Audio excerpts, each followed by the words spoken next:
OctoPrevails. Hello everyone, my name is OctoPrevails and welcome to the best sub-weapons in Splatoon.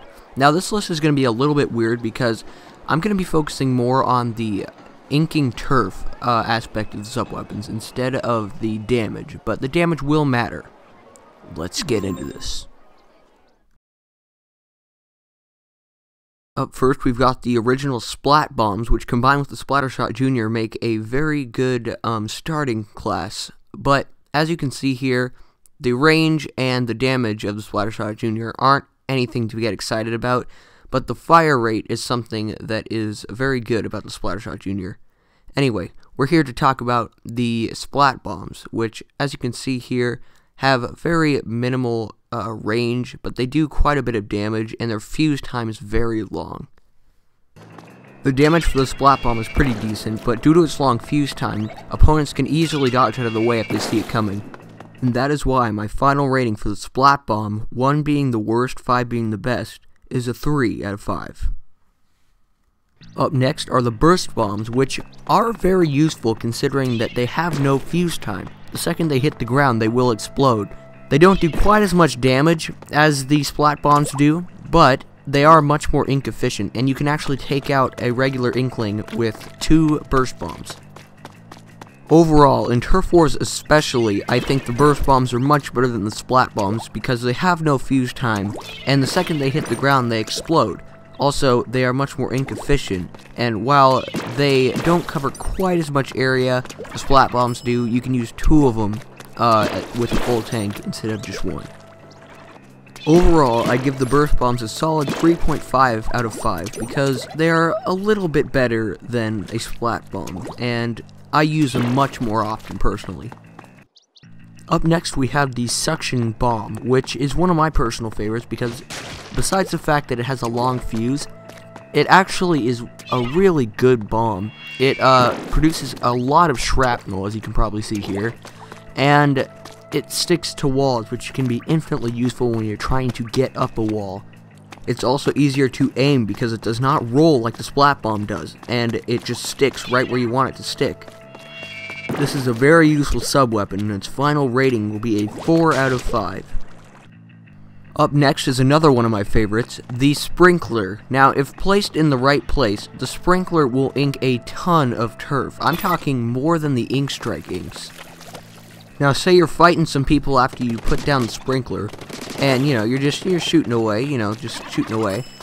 When you come back to the spot the sprinkler's been, it'll still stay there, and it will have inked pretty much the entire area around it. This sub-weapon is incredibly useful in Turf War, and can really win you the game. However, in Rainmaker, it's not useful in the slightest. It does hardly any damage, and turf doesn't matter in that game. Setting that aside, however, the sprinkler is one of the most useful sub-weapons in the game, and I'd place it as a solid 4.5 out of 5. Now this next sub-weapon is a little bit weird and not one of my favorites. It's the splash wall. Now this is a weird one because it inks little to no turf and it's downright useless in Turf War, but in Rainmaker it can pretty much save the day. This is a very good sub-weapon for defense and offense, but as far as inking turf goes, it's terrible. However, it can one-hit KO an inkling if it runs into it, and it will one-shot the training dummies 3 times before it runs out. My final rating for this sub-weapon is a 4 out of 5. Up next, we have the squid beacon, which allows other teammates to teleport to it, or, super jump. And it's not one of my favorites personally. It doesn't ink any turf, it doesn't do any damage. It's not really a tactical thing, it doesn't do a whole lot. It can be a tactical thing, like in Rainmaker, it can help quite a bit, but normally it's not that great. My final rating for this sub-weapon is a 3 out of 5 because it can be useful, however, I just don't like to use it. Up next is a sub-weapon called the point sensor, which when it hits an enemy, it will track it, and you can see it even when it's when it's under ink. This sub-weapon itself isn't overly useful, but, I kind of like the idea of it, and it is useful in some situations, just not all. My final rating for the point sensor is a 3.5 out of 5.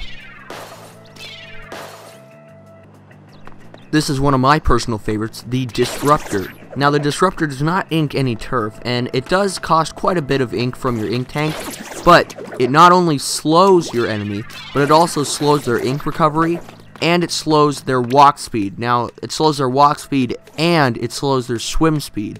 So, it actually is a really good nerf. I'd rate this a 4 out of 5. Up next, we have the Seeker, which I think, personally, is the best sub-weapon in the game, because not only does it track enemies and one-shot them, but it leaves a trail of ink in its path.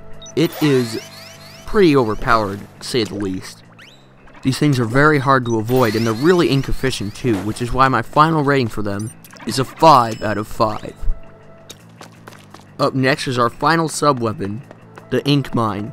Now, these are pretty useful, however, they definitely could be improved. Most likely with their area of sensitivity. I feel like someone doesn't need to walk directly over them for them to go off. If they walk in the, in the area, then they should go off. Because the way they are right now, no one really steps on them at all, and they're kind of a useless, thing. My final rating for inkmines, a 3 out of 5. Thank you all so much for watching. It really does mean a lot to me. Let me know how you like this video. I haven't done a, I haven't strayed far from, games, gaming in a while.